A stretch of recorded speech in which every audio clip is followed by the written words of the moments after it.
Hi, I'm Pastor Kerry. Before we get started, there are a few things I want to encourage you to have on hand. First, I want to encourage you to have a set of the sermon notes. And if you don't already have them, you can go to the link that's right down below the video. It'll take you to a place where you can print a set of the sermon notes for yourself. I also want to encourage you to have some communion elements. You'll want to have some bread or a cracker. You'll want to have some juice or some wine. If you don't have juice or wine, probably any beverage would probably suffice. But you'll want to have those communion elements because here in about 20 minutes, when we get to the end of the sermon, we'll move right into a time of communion with you. So, if you need any of those things, I would encourage you to pause the video right now.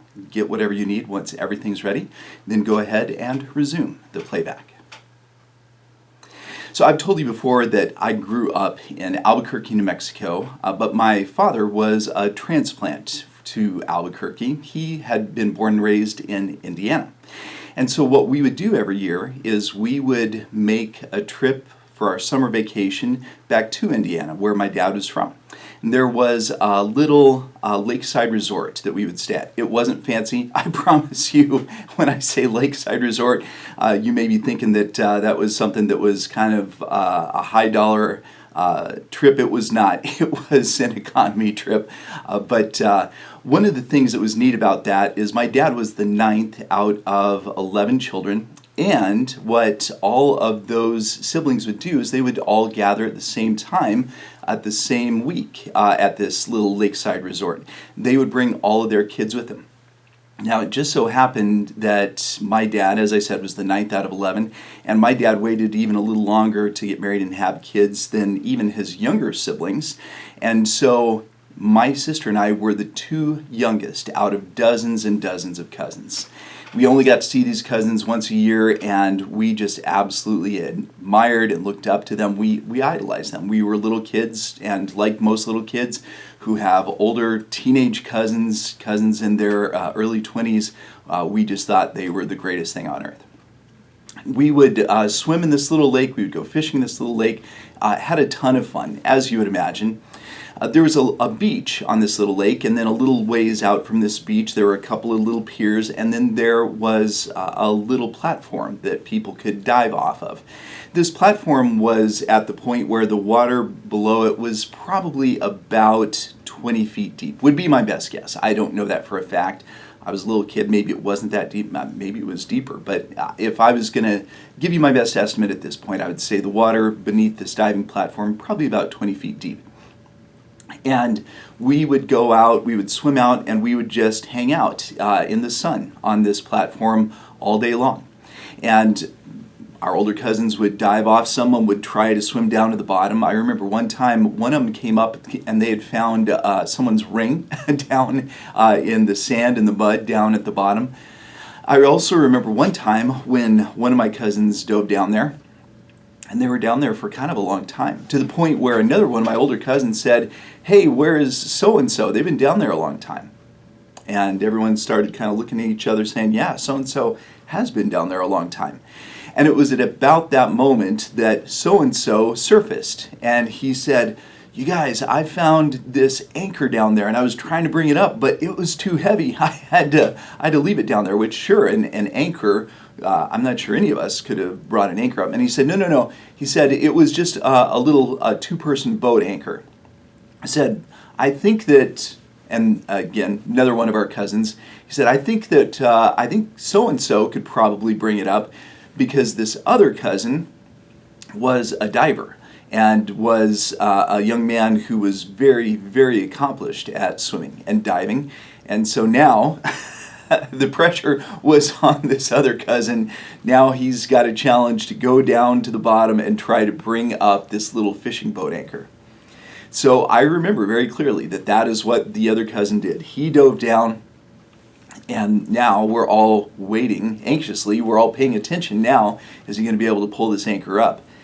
And he was down there a long, long time. And then after, what felt like forever, we saw him starting to surface very slowly, and he was clearly being weighed down as he was swimming and trying to surface, but eventually he broke the surface, and the rest of the cousins kind of reached out. Someone grabbed the anchor from him and brought it up onto the platform, and then helped our cousin, who had just about spent every last bit of energy and oxygen that he had in his system, dragging this anchor up from 20 feet below.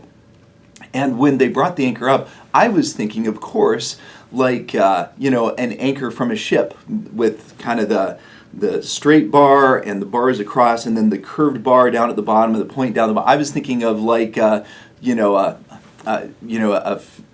ferry or a cruise ship anchor. This was not that at all. This was, like I said, just a little fishing boat anchor. It was no bigger than the size of my forearm. It was no thicker than the size of my forearm. It was probably lead on the inside. I remember that it was white hard plastic on the outside. If I was going to guess how much it weighed, I would guess that it weighed no more than 30 pounds. But it weighed enough to where my cousin, who was an accomplished diver and accomplished swimmer, it was all he could do to just barely drag that up to the surface of the lake. And the reason that I've told you that story is because in the lectionary gospel reading we're going to be taking a look at today, for September the 10th of 2023, Jesus is going to be talking about being weighed down in the water by a much heavier anchor than that. So, without any further ado, let's go ahead and take a look at that lectionary gospel reading. This is Matthew chapter 18, verses 1 through 20. It's just a very slightly abridged version of this passage. At that time, the disciples came to Jesus and asked, "Who then is the greatest in the kingdom of heaven?" Jesus called a little child to him and placed the child among them. And Jesus said, "Truly I tell you, unless you change and become like little children, you will never enter the kingdom of heaven. Therefore, whoever takes the lowly position of this child is the greatest in the kingdom of heaven. And whoever welcomes one such child in my name welcomes me. If anyone causes one of these little ones, those who believe in me, to stumble, it would be better for them to have a large millstone hung around their neck and to be drowned in the depths of the sea. Woe to the world because of the things that cause people to stumble. Such things must come, but woe to the person through whom they come. If your hand or your foot causes you to stumble, cut it off and throw it away. It is better for you to enter life maimed or crippled than to have 2 hands or 2 feet and be thrown into eternal fire. And if your eye causes you to stumble, gouge it out and throw it away. It is better for you to enter life with 1 eye than to have 2 eyes and be thrown into the fire of hell. See that you do not despise one of these little ones, for I tell you that their angels in heaven always see the face of my Father in heaven. What do you think? If a man owns 100 sheep and one of them wanders away, will he not leave the 99 on the hills and go to look for the one that wandered off? And if he finds it, truly I tell you, he is happier about that one sheep than about the 99 that did not wander off. In the same way, your Father in heaven is not willing that any of these little ones should perish. Again, truly I tell you that if 2 of you on earth agree about anything they ask for, it will be done for them by my Father in heaven. For where 2 or 3 gather in my name, there I am with them." May God bless the reading of the powerful word. So this is a passage that I'm pretty sure you're familiar with. I am pretty sure that you have heard most, if not all, of the things that we have recorded here in the red letters. But it is kind of interesting to see them in context with one another. And it is kind of interesting because some of these things that Jesus says in this passage, we think of them in isolation. We think about Jesus bringing the child to them. We think about Jesus telling the parable of the 99 and the 1. We think about Jesus saying, "Wherever 2 or 3 are gathered." But we tend to, at least I tend to think of those things by themselves. It's interesting to see how all of these events kind of flowed from one event or one thing that Jesus said into the next. So, first of all, let's do what we always do. Let's talk through the passage. Let's make sure that we're following with Jesus in this passage. And then after that, we're actually going to focus on 4 of the reminders that this passage has for us as Jesus' modern-day disciples. Now, the way that this passage begins is interesting and is amusing to me because the disciples have come to Jesus and they've said, hey, which one of us is going to be the greatest in the kingdom of heaven? And it's funny to me because I am sure that for a lot of us, we have thoughts like that go through our minds. Hey, I'm with this group of people, maybe a group of colleagues, and which one of us is the best at their job? I'm sure that things like that sometimes go through people's minds. Am I the only one that has thoughts like that goes through my mind? Am I making a confession to you right now? Well, regardless, there are many times when I assume that we have thoughts like that. The disciples, though, say it right out loud. They say the quiet part out loud, and they say to Jesus, hey, which one of us is going to be the greatest in the kingdom of heaven? And Jesus' response is to have a little child come to him. And one of the things that we have to understand is that this was a culture 2,000 years ago in which children were seen but were not heard. And even, in our modern culture, 100 years ago, there was still that attitude of children should be seen but not heard. I'm very glad that one of the ways in which our culture has changed for the better is that we now take children more seriously, we listen to them, we talk to them, and I think that's a beautiful thing. And that's what Jesus was doing in this passage 2,000 years ago. He has a little child come to him, and then he uses the child basically as an object lesson for the disciples. He says, this little person that you see right here, this person that you ignore, this person that as far as you're concerned should be seen and not heard, you should be working harder to be like him, because it's little humble children like these that are going to be the greatest in the kingdom of heaven. Now, there's some nuance to this passage, and there's some ways in which we should try to understand that there's a little bit of a double meaning in everything that Jesus is about to say. And I'll try to clarify that over the next few minutes as we talk through this passage. But one of the things that Jesus is saying is this little person is completely dependent upon his parents, his mom and his dad, to provide for his needs.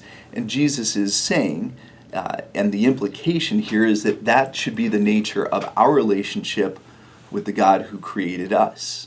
We should have that simple, trusting relationship with our Creator as well.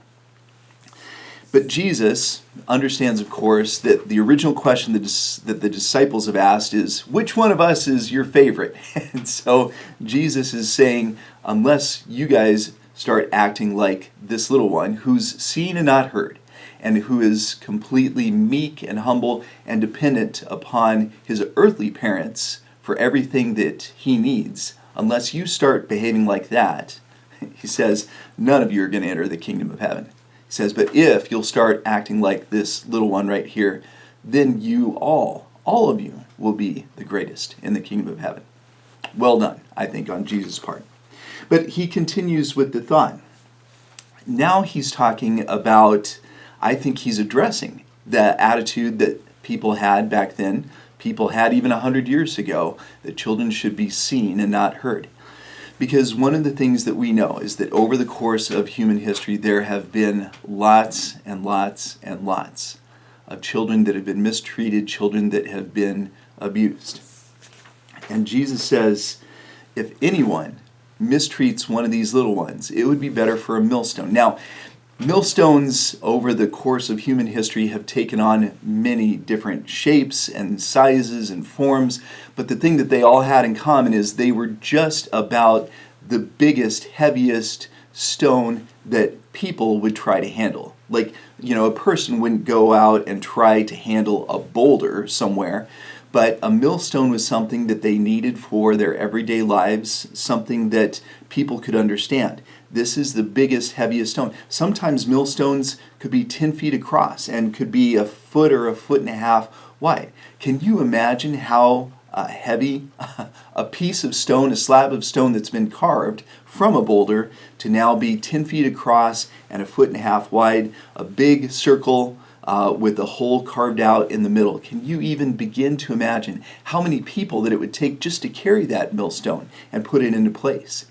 And Jesus here is saying, if anyone harms a little one like this, it would be better for them to have a millstone placed around their neck, their head poking up through the hole if it can. Maybe their head's not even going to poke out of the hole, but to be thrown into the depths to see. What's Jesus saying there? He's saying any person in that position, and they especially would have understood that 2,000 years ago, they're dead. I mean, there's no way that you could ever possibly swim, that you could possibly keep yourself on the surface of the water with that millstone around your neck. You were dead. And Jesus is saying it would be better to be in that position than to harm one of these little ones. A very sobering reminder, and I'm going to come back and talk a little bit more about that here in a few minutes. But then Jesus says, look, and I don't think it's any coincidence. I really don't think it's any coincidence that Jesus talks about harming little ones, and then he goes right into verse 8, look, if your hand is causing you to stumble, then cut it off. If your foot's causing you to stumble, cut it off. If your eye is causing you to stumble, gouge it out. Now, I think that we've talked about this before. I have never met anyone who literally cut off their hand, literally cut off their foot, literally gouged out their eye. I'm sure that there probably have been some people that have done that over the last 2,000 years. I have never met anyone who's done that. And I don't think that they should. I'm not advocating for that. I think that Jesus was being hyperbolic here. He was exaggerating. But the point that Jesus was making is you absolutely should not let any little bit of sin control you. And so if there's something that's causing you to sin, if it's controlling you, then you need to get it out of your life. And notice where Jesus says that, right after he's talking about harming little children in particular. And then Jesus continues with the thought, he says, don't despise these little ones. And then he talks about their angels in heaven always see the face of my Father in heaven. So Jesus is talking about these little ones having angels. Now, there are a lot of people who look at this scripture in particular and say, well, that's why I believe in guardian angels. There are some people who say that children have guardian angels. There are some people that say all of us have guardian angels.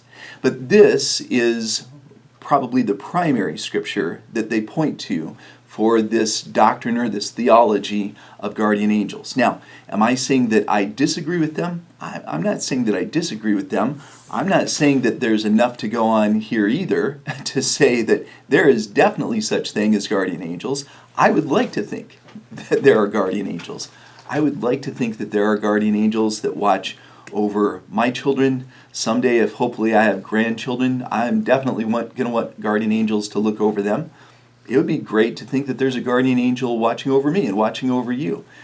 Is this a solid verse to build a theology of guardian angels on? Well, probably not as far as I'm concerned, but I'll leave that up to you. Anyway, I need to press on. I'm getting long-winded here. Then Jesus tells the beautiful parable about the 99 and the 1. I am running out of time, I'm realizing, so let's come back to that and talk more about that. And then at the end of the passage, Jesus says, look, any of you, if you can agree on something, then God is going to take care of it. And Jesus concludes by saying, any of you that gather together in my name, I am there with you, which is a beautiful thing. We'll talk more about that here in just a minute as well. So, I've gone way too long, and instead of having 3 reminders today, I've got 4 reminders today, so I need to hurry on. The first reminder we should take away from the passage is this. As disciples, we must understand that greatness results from humility. As disciples, we must understand that greatness results from humility. And look, there are some people that they are naturally humble.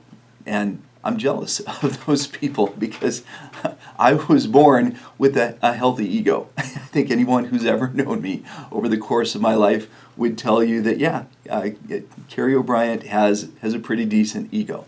I'm not proud of that at all.